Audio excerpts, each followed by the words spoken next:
My best friend and I are quarantining at our apartment together. She's trans and has had trouble growing her hair out, so she wears wigs. She has some really cute ones in other colors that she wears for fun and stuff. But she has a standard everyday wig she wears most of the time. Lola never got the traditional girly childhood, so we've been making one for her in quarantine. We built a fort in the living room, have been making friendship bracelets, playing summer camp-style games. It's a lot of fun. Last week, Lola mentioned to me that she wanted to start a quarantine diary so that she could document her experiences for future generations. I actually thought it was really cool, and then we got on the topic of journaling and I told her about my first diary.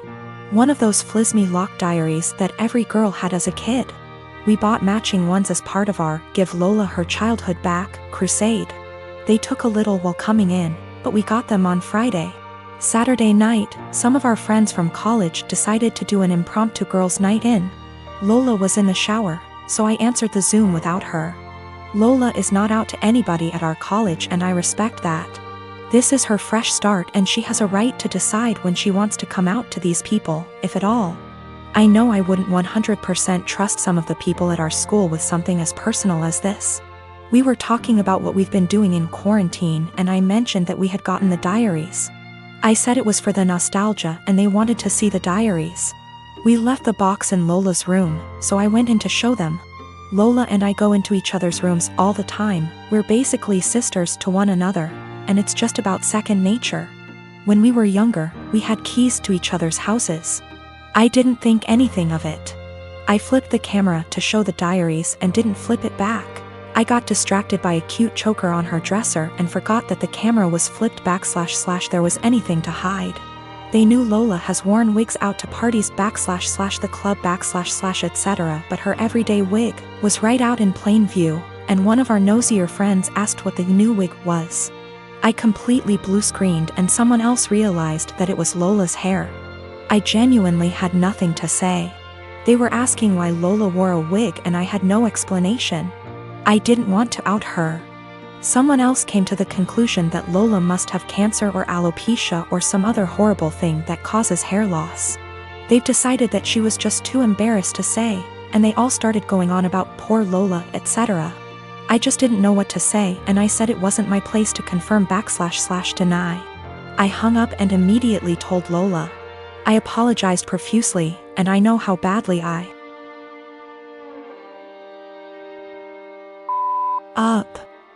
I feel so guilty about it.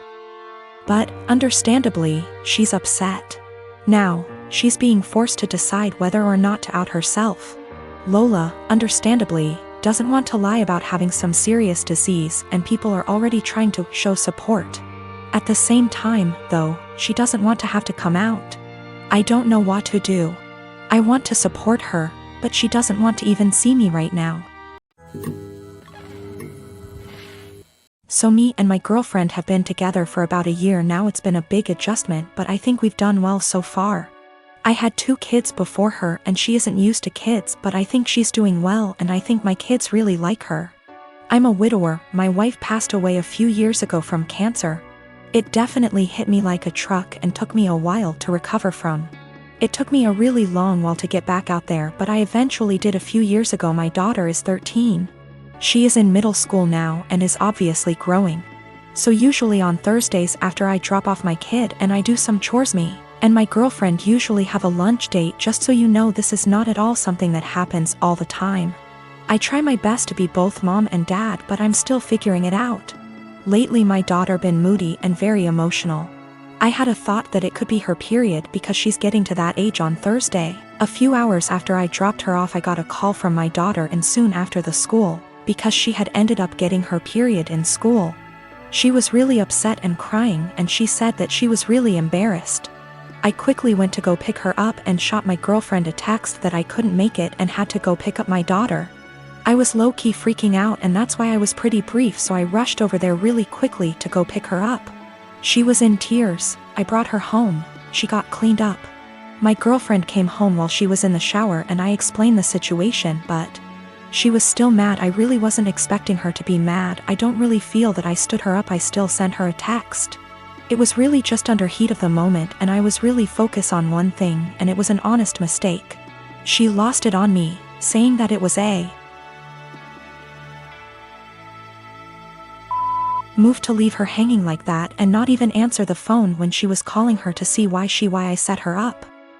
I never received a call from her. If she did, I triple-checked. I said I apologize for that, but I was in a rush to go to the store before I went to go pick up my daughter and I was just focused on one thing.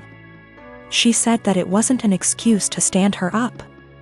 She said that it was just a period. The school gets her a change of clothes and a pad, they have it there, and it wasn't an excuse to be so disrespectful, because she was taken care of.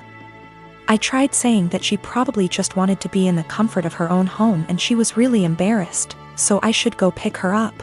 She's still really upset at me, but I really don't get why, given the circumstances, I feel like this was justified. Then I stopped arguing with her to go check on my daughter because she was out of the shower. Me and her talked and everything, and now she's okay. I am expecting my first daughter with my husband in September.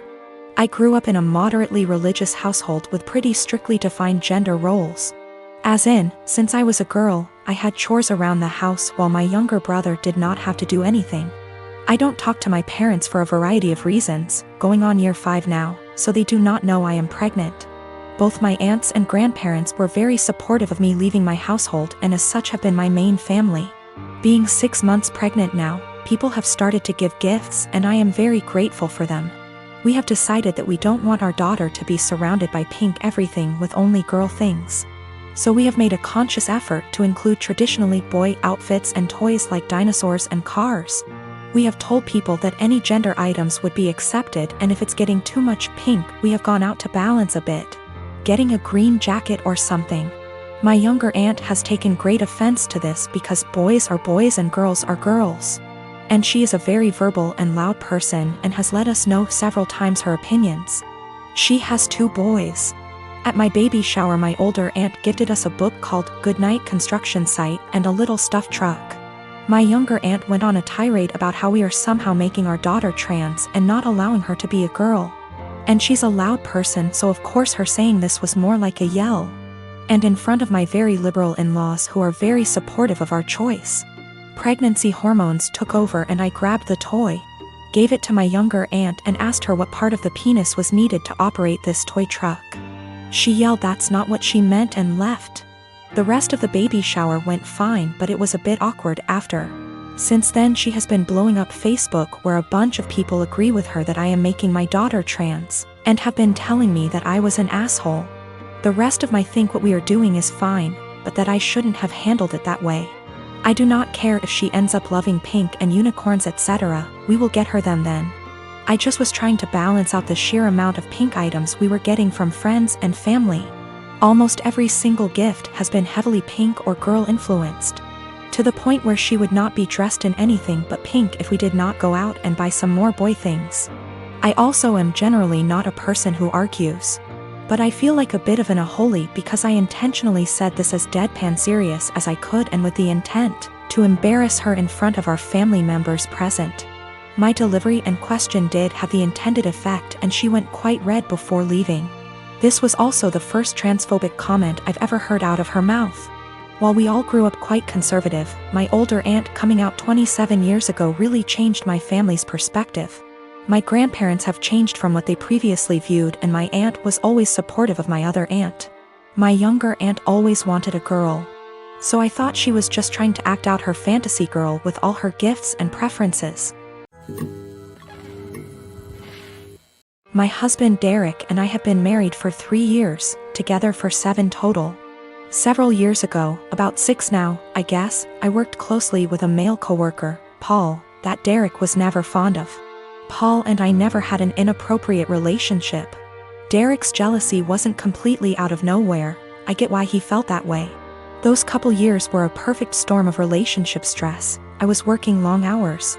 We were living apart after trying and failing to move in together, our relationship was still fairly new.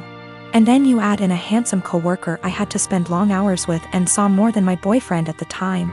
Paul was the source of several fights. Again, we never did anything that wasn't completely kosher. Eventually I told Derek he needed to trust me and get over it, or we were going to have to break up. He said he would stop worrying, and for the most part things were good. When Paul transferred out of state a few months later, things were really good. There were no worries at all, and our relationship has been amazingly strong ever since. This last weekend, my husband went out with a couple friends to some bars and a football game. When he came home, he was pretty wasted. We talked for a bit, and he mentioned how a friend of his had told him that he broke up with his girlfriend because she cheated on him. I commented on how that was a bummer and good for him for finding out before they got too serious. Derek, however, had a different take on it. He said it was a shame because they had seemed like a good couple, and if they really loved each other his friend could move past the cheating. Just like he had with me. At first I thought my husband was admitting to cheating on me, and asked him what he meant. He told me he always knew that Paul and I had slept together at least once all those years ago. But he knew I was the one for him and forgave me. I told Derek that I had never so much as even hugged Paul, except maybe at his going away party, let alone slept with him. Derek sort of just patted me on the arm, said of course, and passed out. The next morning I asked him about the conversation and he said it was okay, he had forgiven me, it wasn't even an issue. I again stressed that I had never cheated on him with anybody and I needed him to believe me. He sort of did the same, of course you didn't, babe wink thing again, and went to work. Every time I've tried to talk to him since, he won't hear me out. I'm this close to losing it with him. I need him to know that I never cheated, and I'm hurt that he thinks I would do something like that. What do I do? Do I just let him have this since it's not really hurting anything, or what? I don't want my own husband to think so little of me that he thinks I would cheat. That's not who I am.